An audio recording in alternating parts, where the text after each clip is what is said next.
హైదరాబాద్ లో నిబంధనలకు విరుద్ధంగా తిరుగుతున్న ఆటోలను కట్టడి చేసేందుకు ఇవాల్టి నుంచి స్పెషల్ డ్రైవ్ చేపట్టనున్నారు. నిబంధనల ప్రకారం హైదరాబాద్ పరిధిలో రిజిస్ట్రేషన్ జరిగిన ఆటోలకు మాత్రమే నగరంలో తిరిగేందుకు అనుమతి ఉంది.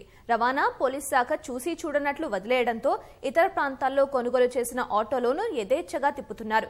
హైదరాబాద్ జిల్లా రవాణా శాఖ గణాంకాల ప్రకారం 1,50,000 ఆటోల రిజిస్ట్రేషన్ జరిగాయి.